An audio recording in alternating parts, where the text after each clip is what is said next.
Senang sekali tentunya saya Riki Rosadi dapat menyapa Anda pemirsa dalam forum dialog bersama DPRD Provinsi Banten. Boleh tepuk tangan?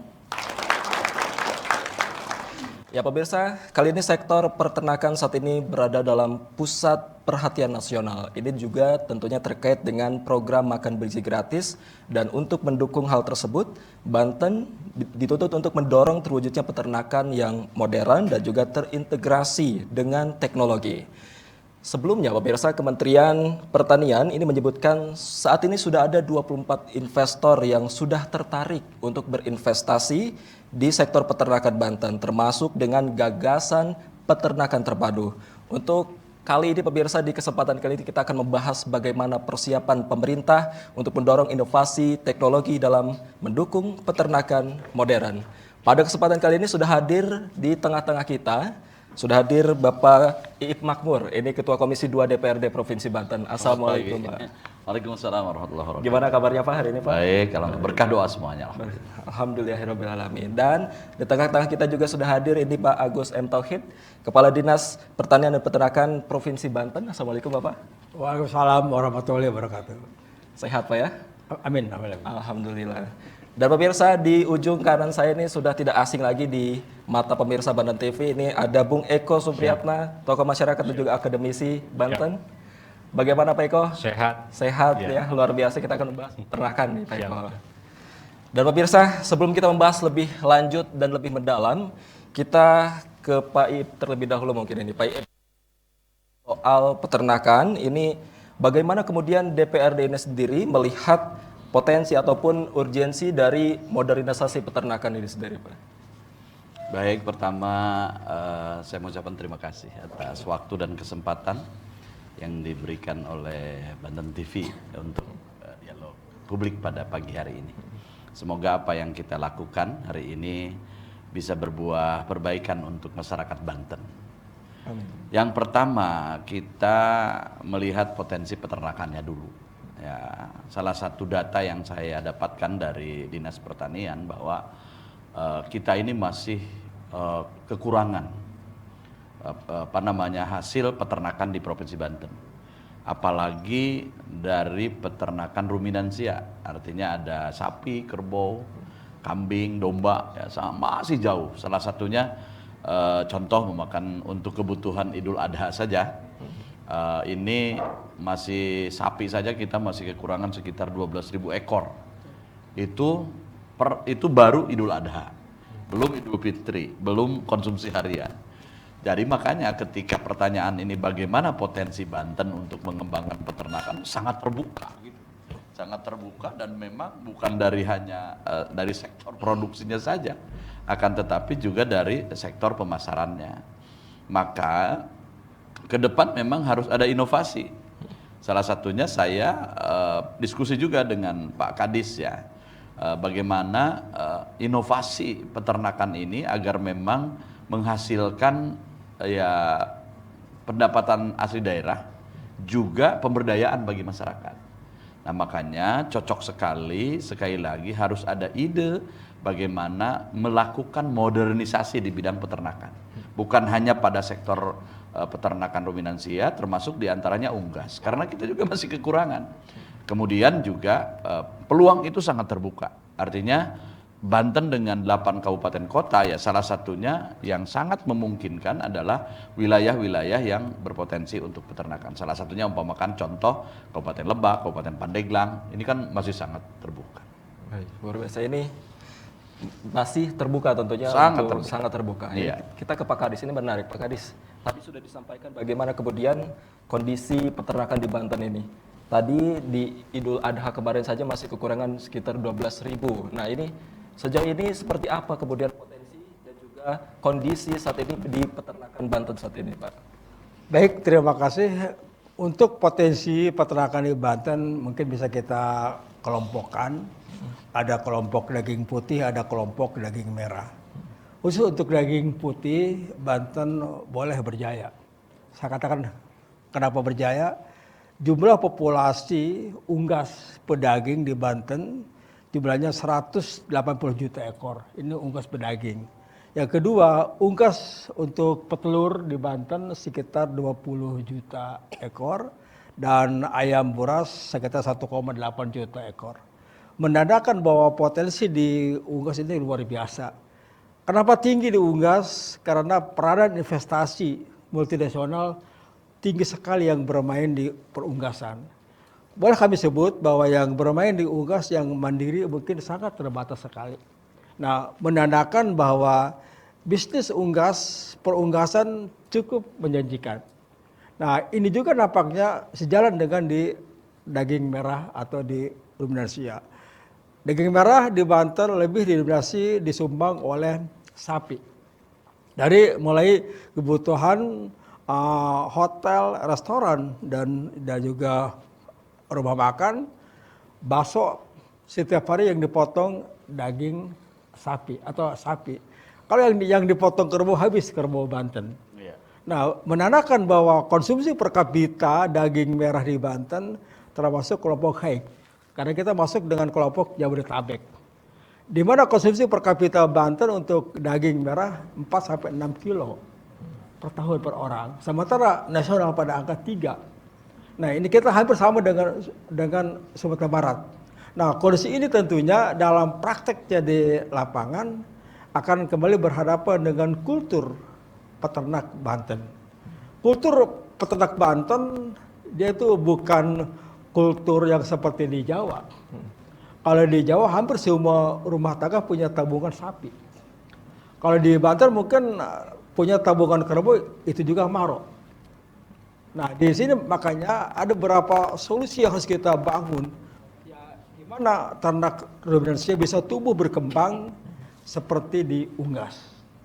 Faktor pendukung yang lain, Banten cukup bagus sekali. Apa faktor pendukung?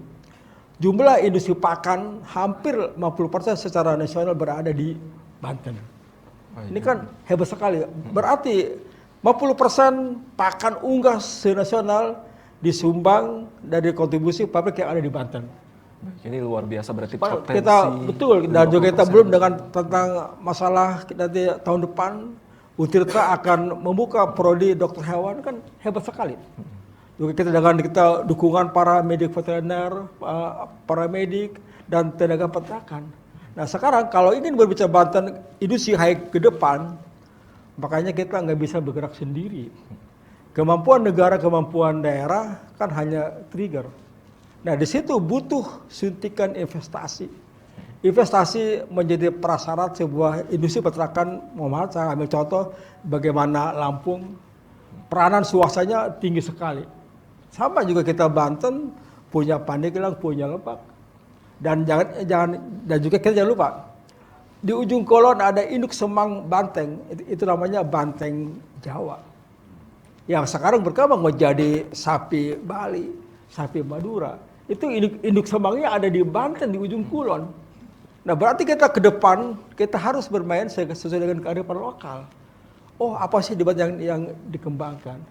Kami prinsipnya saya selaku staf gubernur secara potensi kita nggak perlu khawatir. Kita ya sekarang perlahan dan pasti ya kebijakan Pak Presiden. Saya sering berbicara gimana imamnya komoditas beras nasional udah tuntas. Oke, masih bagus. Dan sekarang kita bermain sekarang di peternakan. Di peternakan yang merupakan sumber protein hewani. Berarti tingkat kecerdasan orang Banten berangkat dari keberhasilan ternaknya. Kalau telurnya bagus, ternaknya ada, dipastikan golden age usia emas anak Banten akan tercukupi. Kita khawatir kalau kita ternak Banten, telurnya minus, ayamnya kurang, daging merah, bisa dibayangkan gimana tingkat kecerdasan anak akan terganggu. Makanya tak ada cara lain, juga sama yang juga dicontohkan bagaimana Rasul kita, Nabi Muhammad SAW, beternak domba. Susunya susu domba. Nah, ini kita untuk Banten, saya yakin ada keoptimisan, gairah yang tinggi sekali, karena bagaimanapun juga kita bersyukur menjadi warga Banten. Kenapa warga Banten? Secara geopolitik, geoekonomi ini Banten dekat sekali dengan kekuasaan. Pusat kekuasaan, pusat keuangan, apapun di Banten lempar karung nyampe ke Jakarta. Apa maknanya? Apapun yang diupayakan di Banten lempar langsung nyampe dalam waktu yang singkat sekali. Dan sayang kalau Banten posisi yang hebat seperti ini, saya juga ya selaku staf gubernur nggak ada apa-apanya. Di mana di situ nanti akan kita bermain gimana fungsi regulasi, fungsi pelayanan. Ini potensi ini bukan hanya digadang-gadang potensi, tapi menjadi sebuah keniscayaan bisa diwujudkan Banten. Ya gimana 8 program unggulan gubernur, salah satunya Banten Makmur, bukan Makmur. Banten Makmur itu di dalamnya itu termasuk peningkatan produksi. Kali ini kita ke Bung Eko. Bung Eko tadi bagaimana kita melihat potensi dari Banten ini tentu sungguh besar. Bahkan daging putih tadi sudah disebutkan Pak Agus, 50% bahkan pakan unggas itu ada di Banten. Ini kalau misalkan kita mendorong inovasi teknologi di Banten begitu, apa kemudian tanggapan dari masyarakat dengan peralihan dari tadinya tradisional menuju modern? Izin saya memulai dengan sebuah hal yang penting dan sederhana. Jadi peternak Banten ke depan itu, masa depannya itu tidak tergantung ke masa lalu lagi, sekarang masa baru ya, namanya teknologi. Teknologi hari ini bukan pilihan, tetapi kebutuhan. Kita tahu hari ini MBG, makan bergizi gratis, hingga ketahanan pangan itu menjadi sesuatu sorotan. Dari menteri sampai RT mendiskusikan ketahanan pangan. Tapi ketahanan pangan peternakan itu kan persoalan klasiknya di Banten 3 hal itu. Pertama soal akses informasi, kedua kurangnya investasi, tadi Pak Kadis bilang, teknologi, satu lagi pasar. Pertanyaan Bang Riki tadi tentang tanggapan, saya pikir yang suka itu kelompok-kelompok generasi muda ya, yang dia terbiasa dengan gawai, handphone, dia sudah memainkan aplikasi, tetapi saya pikir 95% itu masih gaptek. Makanya perlu diturunkan level sedikit kalau kita bicara teknologi dan digitalisasi di masyarakat ya, apalagi peternak. Ada sebuah data terbaru Bang Riki, dari data BPS ya, dari 100 rumah petani, itu hanya 3 rumah yang memang di usaha tani itu.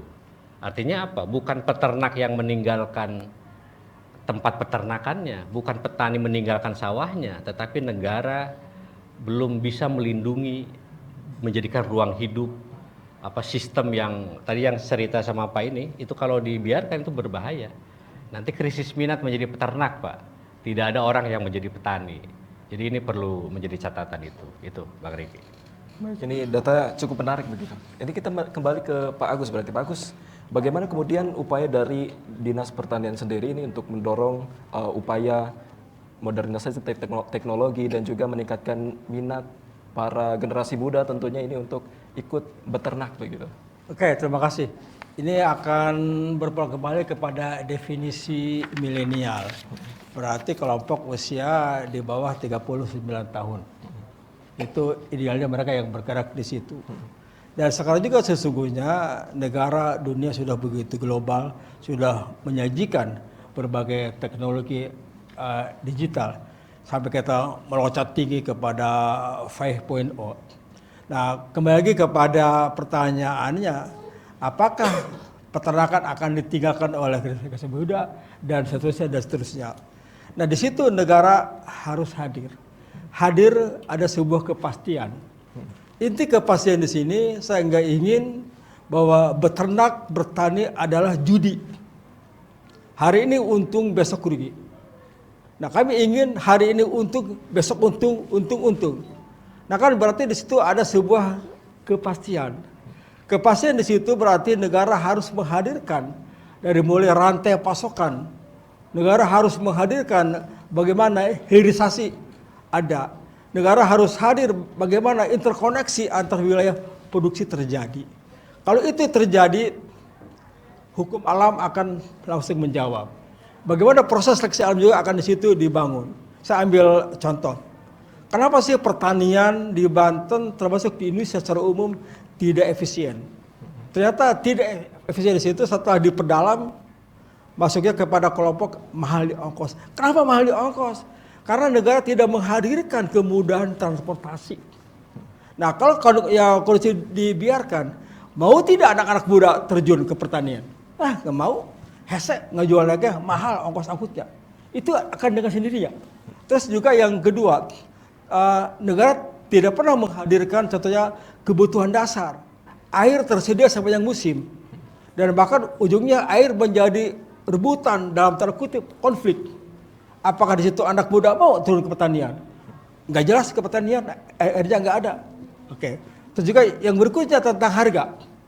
Harga ternyata juga negara nggak pernah mengintervensi. Nah sekarang hebatnya kebijakan Pak Prabowo, beliau lahir dari HKT dari petani, paham tentang hal seperti itu. Gimana yang paling dasar aja Pak Prabowo kebijakan HPP gabah 6.500. Sekarang masih ajak. Ini angka ini ternyata mendongkrak. Bagaimana nilai tukar daya saing petani Banten meningkat. Saya yakin nanti yang kalian akan juga nanti berkembang nanti gimana HPP unggas, HPP daging merah dan sebagainya. Intinya yang paling utama ada di dua hal. Bagaimana pemerintah memainkan pertama peran regulasi yang pasti berpihak. Kedua peran pelayanan tidak berbelit. Kalau bisa hari ini kenapa harus besok? Kenapa harus menunggu besok? Nah itu kita dengan dua peran itu saya yakin di situ negara menyajikan sebuah pilihan menjadi kebutuhan kepada kelompok muda. Tapi kalau kelompok muda yang sekarang nih, kaum Gen Z yang cepat sekali berpikir, emang di situ banyak sekali tantangannya. Gimana industri digital ada kelebihan, ada kekurangannya. Tapi yang pasti ya kita tangkap kelebihannya dan mendorong anak-anak muda mau masuk kepada peternakan, pertanian, karena ada satu hal serba pasti. Kalau tidak pasti, jangan salahkan mereka akan meninggalkan pertanian atau peternakan. Seperti itu. Peran regulasi dan juga peran pelayanan. Ini kalau bicara soal regulasi, ini berarti kita ke Pak Iip. Pak Iip, ini bagaimana kemudian peran dari DPR sendiri mengatur skema ataupun meregulasi agar para petani ataupun para peternak ini tidak kehilangan peminat begitu. Ini tadi data sudah disampaikan bagaimana ini sudah mulai menurun, minatnya juga sudah mulai turun gitu. Ini bagaimana Pak Iip menyikapi hal tersebut? Baik. Apa yang kita pikirkan sesungguhnya bagaimana generasi muda milenial ini senang dengan pertanian. Tentunya memang salah satunya harus ada peluang bisnis di situ. Disampaikan bahwa peluang bisnis di pertanian dan peternakan itu sungguh menjanjikan. Nah, ketika memang sudah dibaca oleh generasi muda bahwa beternak ini menjanjikan dan bahkan bisa jadi sekali lagi jadi alternatif ekonomi yang sungguh luar biasa, insya Allah satu saat sekali lagi ini akan kembali normal, insya Allah. Amin. Nah, kemudian sebelum pada regulasi, kita lihat modernisasi pertanian ini apa yang disampaikan Akang tadi, bahwa saat ini peran daripada gadget gitu ya, ini kan bisa dimaksimalkan juga. Apa yang dilakukan oleh Universitas Brawijaya hari ini, bagaimana mereka mengkontrol peternakan itu justru dari gadgetnya gitu, dari suhunya itu mereka tinggal pegang handphone, bagaimana agar suhu kandang ini menurun, naik dan secara otomatis. Kalau di peternakan sapi mungkin ada IB gitu ya, modernisasi pertanian. Jadi mereka tidak mesti melakukan perkawinan antara sapi dengan sapi, tapi cukup diambil spermanya kemudian dilakukan inseminasi buatan. Dan itu menghasilkan produksi pertanian peternakan yang luar biasa karena dia adalah diambil dari bibit-bibit unggul gitu. Nah ini kan modernisasi di peternakan ruminansia sudah dilakukan lama, tapi di sisi unggas sekarang ini sudah mulai, artinya bahwa bagaimana kandang ini menjadi steril, tidak banyak lalat ke lingkungan hidupnya. Ini kan sekali lagi dilakukan modernisasi pertanian. Nah terkait dengan regulasi, mungkin saja regulasi ini tidak, judul besarnya bukan hanya dari sisi peternakan, akan tetapi bisa saja salah satu contoh memakan kita punya regulasi tentang Perda nomor 1 tahun 2022 tentang fasilitasi pondok pesantren. Salah satu di dalamnya adalah bisa saja Dinas Pertanian masuk ke pondok pesantren yang berpotensi peternakan. Artinya regulasi itu boleh begitu, membolehkan itu.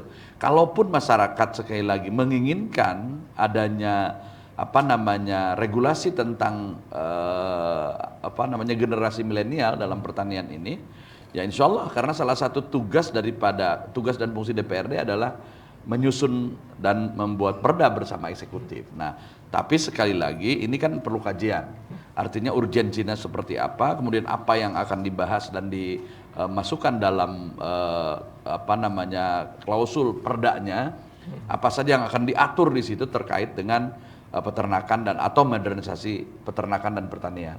Tentunya sekali lagi atau mungkin hanya mengevaluasi perda yang sudah ada. Nah, karena sudah ada, kita punya perda tentang perlindungan lahan pertanian, itu kan sudah ada, tinggal memasukkan revisi perdanya.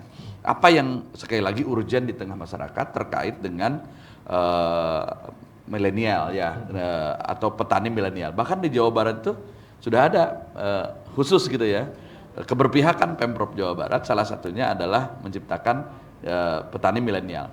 Saya khawatir memang apa yang disampaikan oleh Kang Riki, ada sebuah negara yang saya tidak menyebutkan negaranya, yang awalnya dia surplus tentang pertanian, tapi ditinggalkan oleh masyarakatnya karena tadi apa yang disampaikan oleh Pak Kepala Dinas, bahwa pertanian ini tidak menjanjikan, bahwa peternakan ini tidak menjanjikan gitu.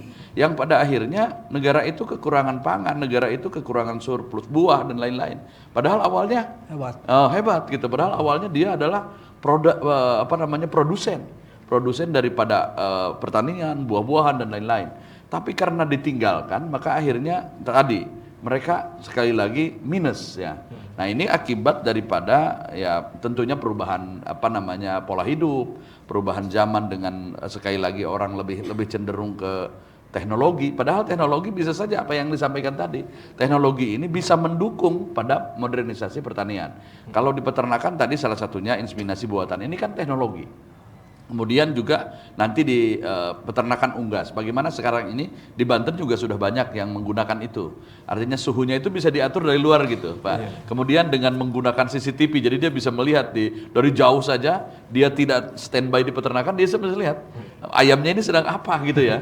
Unggasnya ini butuh apa, dia bisa melihat dari luar dan bisa dikendalikan dengan hanya menggunakan gadget gitu. Nah, ini ada modernisasi yang luar biasa. Kemudian dari sisi bisnisnya juga, dari sisi ekonominya juga sekali lagi sangat potensial dan sangat prospektus. Ya, insya Allah sekali lagi kembali pada regulasinya, bahwa kami di DPRD salah satu tugas dan fungsi kami adalah menyusun dan menetapkan perda bersama eksekutif. Insya Allah ketika memang ini adalah bagian daripada aspirasi masyarakat, sekali lagi kita akan berupaya semaksimal mungkin. Baik, artinya kolaborasi ini bisa dilakukan. Bisa dilakukan, sangat bisa dilakukan. Baik, ini menarik pembahasan terkait dengan peternakan. Nanti kita akan bahas ini Pak. Kali ini kita akan melanjutkan perbincangan kita pemirsa. Kali ini kita ke Pak Agus. Pak Agus, bagaimana kemudian ini ada kawasan terpadu ataupun peternakan terintegrasi ini menjadi konsep yang sedang hangat diperbincangkan di publik. Ini apa kemudian yang dimaksud dengan kawasan terpadu dan juga peternakan terintegrasi ini? Baik, terima kasih. Konsep terpadu di situ intinya ingin menjawab permasalahan kebutuhan. Kebutuhan daging, kebutuhan susu di tempat yang sama. Nah, kami ingin nanti kita dalam konsep kita ke depan yang akan dibangun, bagaimana sebuah industri hulu mampu mensuplai hilir, hilir mampu menarik hulu. Itu konsep yang kami bangun. Dan di situ juga akan kami juga kembangkan, ada segmen menghasilkan daging, ada segmen menghasilkan susu dalam satu kawasan. Nah, berarti di situ ada manajemen hilirisasi hulu yang kami bangun dan kami tata. Nah, tanpa ada investor yang bergerak di situ, ini tidak mungkin bisa terbangun di Banten. Tapi secara konsep kewilayahan dan kawasan, Banten akan mengambil pola seperti itu. Oke, Banten tidak bisa seperti Jabar yang memiliki dataran tinggi datar. Banten tinggi ekstrim itu tidak boleh. Nah, di situ akan kami mainkan rekayasa teknologi yang kami mainkan untuk sapi perah. Kalau kita hanya mengandalkan di atas ya 800 mdpl kan tidak mungkin di Banten secara massal.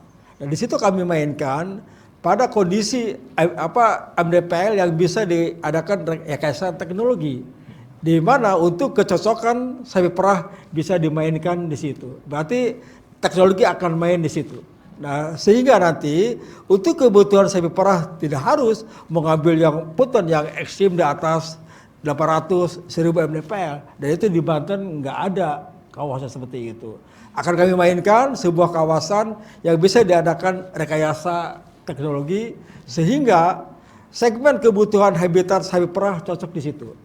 Dan secara bersamaan juga di situ juga akan kami mainkan juga untuk sapi pedagingnya. Yang berikutnya, konsep kawasan terpadu sistem zero waste. Tidak ada yang terbuang, semua akan dalam sirkular. Atau kita teknologi sirkular, semua akan berputar di situ. Dan tentunya ini akan menuju kepada ekonomi hijau yang kami kembangkan. Dan juga yang berikutnya, gimana dukungan SDM di situ. Yang kami harapkan, misalnya kalau kawasan terpadu, misalnya di Serang, ya ini, ya misalnya, atau misalnya di Gunung Sari, ya kami harapkan di situ hampir 20% SDM dari orang Serang, orang setempat yang memahami, sehingga kita bisa menekan, memitigasi risiko dengan lingkungan. Pasti kalau kita kembangkan dengan SDM setempat, dukungan terhadap kawasan akan tinggi sekali. Tapi kalau masyarakat ditinggalkan, mitigasi risiko akan terjadi. Baru sisanya di tingkat provinsi dan nasional. Dengan pola-pola seperti itu, ada apa? Ada 3 kearifan lokal yang bisa kita pertahankan, dan SDM pun juga bisa kita optimalkan. Dengan pola seperti itu kami yakin Banten ya dengan wilayah yang apa? Yang semua ada di Banten, sekalipun dalam kawasan yang terbatas, tapi dengan menggunakan teknologi yang dikembangkan, apapun bisa ada di Banten. Banten hebat karena kita punya pusat pemerintah, pusat kekuasaan, punya Jakarta. Kami ingin Banten punya Jakarta, Jakarta punya Banten. Dengan konsep itu kami kembangkan, kita akan mudah kepada akses pasar yang dituju. Dan bahkan kita jauh ke depan tentang dukungan juga tentang makan siang gratis akan lebih tercapai. Terakhir, hebatnya Banten sekarang dukungan infrastruktur Banten tinggi sekali. Nih, terakhir juga sebagai informasi, indeks ketahanan Banten tertinggi kedua secara nasional setelah Kalsel. Menandakan Banten dengan kelasnya sangat tahan. Berarti indeks ketahanan Banten tertinggi kedua di nasional. Berarti Banten punya modal dasar, penduduknya, masyarakatnya tentang pangan termasuk kategori sangat tahan. Nah, kita akan berbicara yang lain akan mudah sekali karena kita punya modal dasar dengan indeks ketahanan pangan yang tertinggi kedua di tingkat nasional. Demikian. Baik, kita punya prestasi yang cukup baik tentunya di ketahanan pangan. Itu kita kembali ke Bung Eko. Ini saya penasaran, ini bagaimana kemudian cara peternak lokal. Kalau kita bicara soal tadi kawasan terpadu dan juga peternakan terintegrasi, ini berbicara soal industrialisasi peternakan begitu.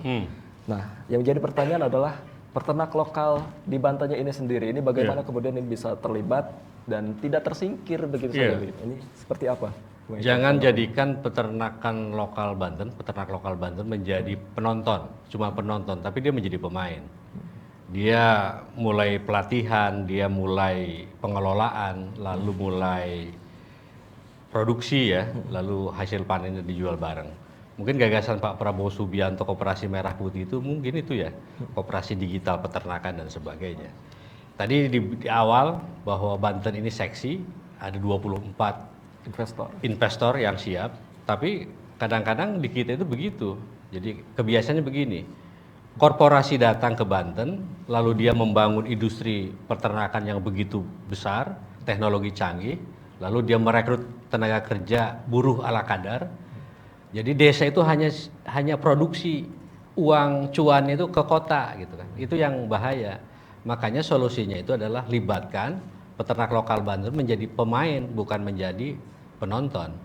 Pernah dengar mungkin kasus pada Rincang, Cibetus itu, 13 tahun, bau ya, polusi yang menyengat, lalu demonstrasi Pak, 6 kiai santri makanya saya menulis mengadvokasi pada waktu itu judulnya bebaskan kekerasan di Cibetus itu. Jadi saya pikir itu, jadi perlu sebuah solusi melibatkan peternak lokal itu menjadi pemain bukan menjadi penonton itu. Ya, kalau berbicara soal di Cibetus ini masih berlanjut begitu ya. Berlanjut. Ini kita ke Pak Iip, bagaimana kemudian tadi sudah disebutkan kalau Provinsi Banten itu semua ada di Banten. Iya. Potensinya cukup besar juga. Ada 24 investor kalau dari Kementerian Pertanian kemarin menyebutkan gitu. Ini bagaimana kemudian pemerintah Provinsi Banten ini menjamin investor ini bisa masuk, terus keterlibatan masyarakat juga ikut andil begitu. Baik. Seperti apa? Keterlibatan investor untuk kemajuan Banten juga jangan melupakan petani lokal. Artinya bagaimana ini terjadi simbiosis mutualisme ya. Saling menguntungkan antara investor dengan peternak lokal yang ada di Banten. Tentunya memang ini perlu regulasi juga. Artinya apa kewajiban dan hak investor, kemudian juga apa kewajiban dan hak peternak lokal. Jangan sampai tadi apa yang disampaikan Bang Eko, ketika datang investor, peternak lokal tersingkirkan, bahkan hanya mendapatkan baunya saja gitu ya. Ini menurut saya perlu kehadiran pemerintah. Nah, pemerintah ini salah satunya adalah ada hak dan kewajibannya itu membuat regulasinya itu. Bagaimana ketika investor datang ke Banten, ini loh toolnya gitu, yang harus dilakukan oleh investor ini. Kemudian petani lokalnya, peternak lokalnya apa yang harus dilakukan itu jelas gitu, hitam putih lah begitu ya. Nah, ketika memang MOU dan regulasi itu sudah ada dan dipatuhi, saya yakin apa yang kita harapkan simbiosis mutualisme antara investor dengan peternak lokal ini akan terjadi. Sekali lagi, jangan sampai apa yang disampaikan Bang Eko tadi, peternak lokal hanya jadi penonton gitu ya, ketika hanya direkrut merupakan hanya sebagai tenaga kerja. Kita bisa melihat bagaimana negara-negara lain ketika datang investor dari negara luar, mereka punya aturan tersendiri gitu. Ini loh aturannya. Nah, dan mau tidak mau harus mengikuti. Ketika memang tidak mengikuti regulasi yang ada yang ditetapkan oleh pemerintah Provinsi Banten, ya mereka tidak bisa berinvestasi di Banten. Nah, catatan juga bahwa regulasi ini tidak memberatkan tentunya ya, tidak menghalangi investasi lah gitu ya. Bahwa tadi apa yang disampaikan mudah, terjangkau, kemudian nyaman kedua belah pihak. Artinya investor nyaman, kemudian peternak lokal juga nyaman. Dua-duanya bisa mendapatkan keuntungan yang berimbang lah begitu. Apa yang pernah dilakukan dari sektor perkebunan, bahkan Pak Kadis, salah satunya bagaimana ada plasma gitu ya. Itu kan dilakukan oleh perkebunan. Dia punya kebun inti, kemudian masyarakat lingkungannya punya plasma. Ketika berproduksi maka perkebunan inti inilah yang menampung hasil daripada perkebunan. Kenapa tidak sekali lagi dari sektor peternakan juga mengadopsi kegiatan tersebut, mengadopsi sistem yang sudah dilakukan lama. Jadi peternak investor punya peternakan dengan konsep mereka yang modern dan berbasis teknologi. Kemudian petaninya apa yang disampaikan Bang Eko tadi, peternak lokalnya diberikan juga pengetahuan, pelatihan tentang modernisasi peternakan.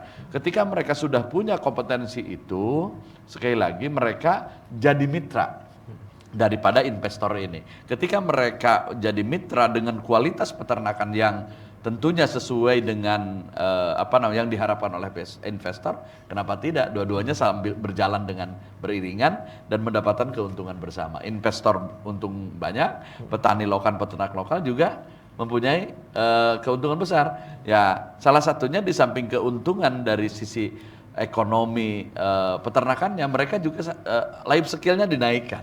Gitu kan, pengetahuan tentang peternakan, modernisasi peternakannya, sekaligus masyarakat Banten insya Allah naik ketika memang sekali lagi investor mau duduk bareng, mau bersama-sama maju gitu ya, mau bersama-sama mendapatkan keuntungan yang luar biasa dari sektor peternakan.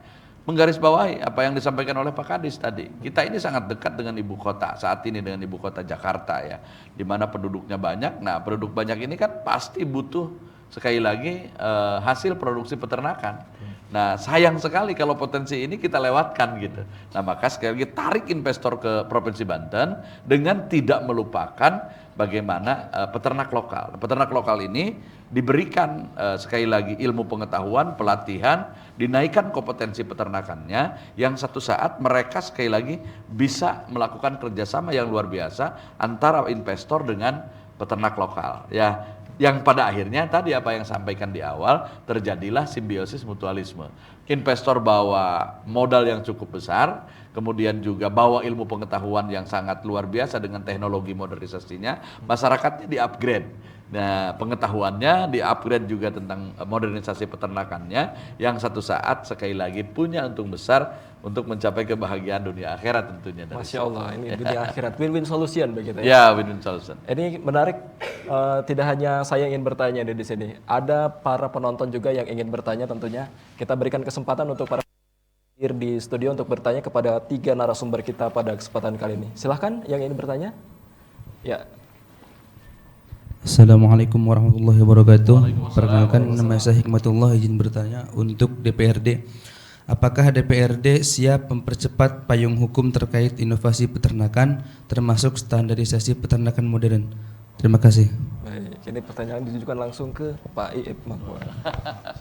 Selanjutnya luar biasa. Langsung dijawab atau kita tampung dulu? Ya, kita tampung dulu. Baik. Kita tampung dulu untuk pertanyaan selanjutnya, silakan. Assalamualaikum warahmatullahi wabarakatuh. Waalaikumsalam. Waalaikumsalam warahmatullahi. Perkenalkan, nama saya Kemala Dewi, saya dari Sisip Banten Raya. Izin bertanya untuk Pak Distan, apa strategi pemerintah Banten agar investor tidak hanya berkonsentrasi di wilayah tertentu, tetapi merata di kabupaten atau kota khususnya yang ada di Panegel, khususnya di Banten. Terima kasih. Baik, terima kasih. Ini ditujukan langsung ke Pak Agus sepertinya. Oke. Selanjutnya. Assalamualaikum warahmatullahi wabarakatuh. Waalaikumsalam. Perkenalkan, nama saya Titik Nurhalimah, saya dari Toko Masyarakat. Izin bertanya, bagaimana meningkatkan kesadaran dan kemampuan peternak lokal dalam menggunakan teknologi? Kita tadi sudah ada 3 penanya ditujukan kepada 3 narasumber. Ini kita ke Pak Iip terlebih dahulu mungkin. Pak Iip, tadi ditanyakan oleh para penonton ini, apakah DPRD siap untuk mempercepat payung hukum terkait dengan inovasi peternakan termasuk ini standarisasi peternakan modern? Ini pertanyaan luar biasa nih. Dan Baik, luar biasa. Aspirasi yang luar biasa. Ya, mendesak DPRD untuk siap tidak siap gitu ya. Intinya bahwa ada mekanisme dalam penyusunan raperda ya. Artinya baik itu usul pemerintah daerah maupun usul DPRD. Nah, dalam pengusulan ini, mekanisme ini tentunya harus ditempuh. Di kita ada badan legislasi, ya tentunya apa yang disampaikan oleh masyarakat terkait dengan aspirasinya, payung hukum tentang modernisasi peternakan ini bisa melalui aspirasi masyarakat yang disampaikan kepada DPRD, contoh pada hari ini, dan ini akan kita tindak lanjuti nanti ngobrol dengan Banleg. Kemudian selanjutnya kan ada kajian, apakah perda ini memang dibutuhkan, apakah perda ini memang bisa mengatur kebutuhan masyarakat di Banten. Artinya harus ada kajian yang disebut dengan naskah akademik gitu ya. Nah, dari naskah akademik inilah baru terlihat urgensinya. Nanti yang menyusun naskah akademik ini biasanya akademisi. Akademisi kalau di bidang peternakan tadi apa yang disampaikan Pak Kadis, mungkin dari salah satu lembaga perguruan tinggi yang berkompeten tentang peternakan. Dia melakukan dulu kajian dengan naskah akademiknya, ini positif, negatifnya, untung dan ruginya dan sebagainya, itu disampaikan dulu sebelum masuk kepada batang tubuh dari raperda itu sendiri. Nah, mengenai siap atau tidak siap, harus siap. Ketika memang hasil naskah akademiknya, hasil kajiannya, memang perda ini dibutuhkan, sekali lagi kembali pada tupoksi DPRD. Bahwa tupoksi DPRD salah satunya adalah menyusun peraturan daerah. Nah, namun sekali lagi kembali dengan yang pertama ada mekanisme pengajuannya, yang kedua perlu kajian. Jadi jangan sampai kita membuat regulasi tapi regulasi ini mandul. Gitu kan, ada ada payung hukum tapi payung hukum ini tidak berarti gitu. Jadi buat apa? Jadi makanya sekali lagi mekanisme yang harus ditempuh, kemudian juga kajian yang harus lebih mendalam. Ya, kalau memang peternakan ini dirasa urgen dan memang harus secepatnya, sekali lagi kenapa tidak? Tapi ya tentunya membuat perda ini kan tidak bisa 1-2 bulan gitu. Artinya perencanaan kita minimal dalam 1 tahun. Nah, 1 tahun ini perlu juga dimasukkan kepada prolegda namanya, program legislasi daerah. Kalaulah sekarang tuh bulan Juli ya, nanti kan di awal tahun ataupun ada perubahan di tengah-tengah seperti halnya APBD. Nah, nanti ada perubahan yang disampaikan oleh prolegda kepada pimpinan DPRD bahwa ada perubahan usulan, mengingat perdanya ini sangat urgen, sangat dibutuhkan masyarakat dan segera harus dilakukan. Itu nanti Banleg menyampaikan kepada pimpinan dan menyampaikan kepada anggota DPRD melalui sidang paripurna bahwa ada perubahan prolegda gitu. Ada perubahan program penyusulan perda di Provinsi Banten. Kalau tidak ada perubahan, kemungkinan apa yang disampaikan tadi oleh sahabat kita dari mahasiswa, bisa saja ini dimasukkan pada program pembentukan perda di tahun berikutnya. Ya berarti ada di Prolegda tahun 2026. Nah, sekali lagi dengan mengikuti mekanisme ya. Pengusulan, siapa yang mengusulkan, apakah diusulkan oleh eksekutif, oleh Pak Gubernur, ya, atau memang jadi inisiatif DPRD. Inisiatif DPRD itu bisa saja inisiatif pimpinan atau inisiatif komisi, ya, disampaikan. Contoh makan ini karena ranahnya Komisi 2, bisa saja perda ini diusulkan oleh inisiatif Komisi 2. Nah, tentunya dengan mengedepankan tadi kajian yang mendalam. Kajian yang mendalam, jangan sampai tadi ada peraturan daerah, akan tetapi peraturan daerah ini pertama tidak dibutuhkan oleh masyarakat, yang kedua memang setelah adanya perda ini seolah-olah perda ini hanya dibentuk dan tidak ada arti gitu. Nah, harapannya dari perda ini salah satunya tadi bagaimana peran investor, bagaimana juga diatur peran petani lokal. Nah, ini kita akan ngobrol dulu dengan praktisi gitu. Ya artinya punten, mohon maaf gitu ya. Artinya saya ini kan basicnya bukan dari peternakan. Saya sarjana hukum Islam gitu kan. Dulu kuliahnya di Fakultas Syariah. Jadi kalau umpamakan berbicara ternak secara detail, tentunya bukan kapasitas saya. Makanya perlu memanggil, perlu diskusi, perlu ada dialog dengan praktisi, ya, dengan praktisi dan akademisi tentunya. Praktisinya tadi petani lokalnya kita undang, kemudian investornya juga kita undang, kemudian tadi akademisi yang akan menyusun draft raperda itu. Nah, ini mudah-mudahan apa yang disampaikan tadi oleh mahasiswa, audien yang bertanya, mudah-mudahan ini sekali lagi bisa kita tindak lanjuti dengan mekanisme aturan yang ada di DPRD Provinsi Banten. Demikian. Berarti ini sudah ada arah untuk ke sana. Bisa, insya Allah bisa ke sana. Sekali lagi tinggal mendorong. Hanya tentunya tadi apa yang saya sampaikan, mekanisme yang harus dilakukan, tahapan-tahapan yang harus dilakukan itu harus kita dilalui. Baik, kita ke Pak Agus. Pak Agus tadi sempat ditanyakan bagaimana peran pemerintah ini agar investor ini tidak tertumpuk di satu wilayah tertentu saja, tapi merata begitu kemudian di 8 kabupaten kota, khususnya mungkin di wilayah Banten Selatan dan sebagainya. Ini seperti apa? Oke, baik, terima kasih. Ini nampaknya investor dalam tanda kutip di bidang peternakan. Sama ini kita akan berangkat dari hulunya. Hulunya ada di Pak Iip. Kita regulasi. Kalau regulasi ada sebuah kepastian, kami tidak ingin dan kasihan untuk para peternak-peternak yang seperti kasus yang di Cibetus akan terulang. Yang salah siapa? Kepastian di situ. Kami nggak ingin orang berusaha ya seperti dia bisnis narkoba dikejar-kejar. Kami nggak ingin di situ awalnya nggak ada penduduk. Pas tumbuh kok penduduk dekat ke situ. Sering kita terjadi Pak. Sering kita terjadi. Misalnya ada dulu mungkin tapi nggak saya sebutkan kawasannya. Dulu di situ dibangun sebuah feedlot penggemukan sapi. Dulu jauh dari penduduk. Sekian tahun kok penduduk dekat ke situ. Ujungnya ini yang digeser ada sebuah keregulasi. Intinya yang paling utama ada kepastian hukum yang ajak di situ. Yang kedua juga dipastikan juga dengan adanya perda. Kalau ingin aman ada kelas dega dong tinggi dong untuk Banten. Apa tinggi? Kalau untuk bisnis ternak unggas mainkan kelas jangan kandang terbuka itu udah ketinggalan. Pakai sisi kandang close, dijamin tidak akan bau. Tapi kalau kita masih mengizinkan kandang terbuka, pasti bau menjadi polusi. Nah makanya dengan perda di Dewan, kita usulkan bahwa oke, boleh berinvestasi peternakan unggas, tapi sistem close modern. Tapi kalau masih jadul zaman dulu, jangan masuk ke Banten. Karena kan berarti kita ada naik kelas. Karena bagaimana juga ini Banten cukup padat penduduknya. Padat, sekalipun jauh tapi kan yang namanya polusi. Tapi kalau kita udah memainkan sistem peternakan modern, sistem close house yang bagus, dipastikan pertanian hijau akan terbangun di situ.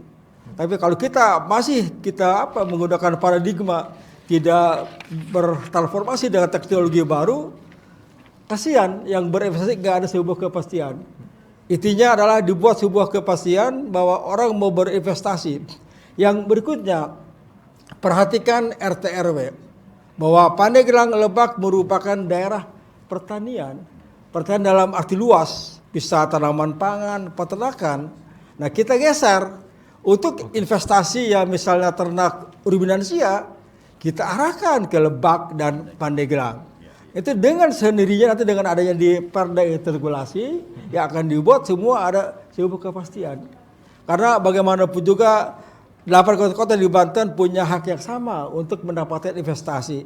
Tapi ada faktor pembatasnya. Oke lah, kalau untuk dalam skala besar, misalnya ternak sapi, mainkan di 3 wilayah, Lebak, Pandeglang, Serang, dan seterusnya. Jadi intinya dibuat sebuah kepastian hukum yang ajak. Orang akan mau berinvestasi, dia tidak akan berhitung judi. Dia nggak ingin ada gangguan politis, gangguan kekacauan. Tapi dengan adanya kepastian hukum yang jelas, orang akan mudah berinvestasi di Banten. Banten gerbang investasi yang bisa diandalkan untuk Indonesia. Baik, luar biasa sekali. Gerbang investasi. Ini terkait bagaimana kepastian hukum. Ini kita kembali ke Bung Eko. Bung Eko tadi ditanyakan oleh penanya bagaimana kemudian meningkatkan kesadaran dan juga kemampuan peternak lokal dalam menggunakan teknologi. Tadi sempat disinggung oleh Pak Agus, harusnya sudah menggunakan close modern, jadi tidak ada konflik bau dan lain sebagainya. Ini seperti apa? Yang dibutuhkan peternak lokal Banten itu saya pikir ada 2 ya. Pertama akses teknologi, yang kedua akses pasar. Akses teknologi itu bukan melulu alat, tetapi juga bagaimana mereka dilatih, dicerdaskan. Makanya saya mengusulkan CSR korporasi itu lebih baik, bukan hanya simbolik, tetapi lebih kepada pelatihan, bagaimana menggunakan alat itu. Dan terakhir bagaimana si hasil-hasil ternak ini dijual dengan sesuai harga yang sesuai. Makanya jawabannya adalah edukasi yang membumi, edukasi yang konkret.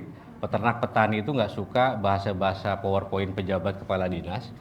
Mereka lebih suka forum praktek, Pak, lebih konkret, lebih live demo ya kalau media sosial itu. Kenapa nggak buat program Gen Z, anak-anak muda desa dilatih untuk menjadi duta inovator peternak misalkan. Jangan sekali-kali remehkan petani berdasi. Jangan sekali-kali remehkan peternak berdasi. Banyak miliuner gara-gara ngurusin ayam, Pak ya. Jadi gitu, itu kira-kira kan. Baik. Terima kasih sudah hadir di Forum Dialog dan pemirsa, inilah Forum Dialog bersama kita. Nantikan informasi ataupun dialog-dialog selanjutnya. Saya Riki Rosadi pamit undur diri. Wassalamualaikum warahmatullahi wabarakatuh.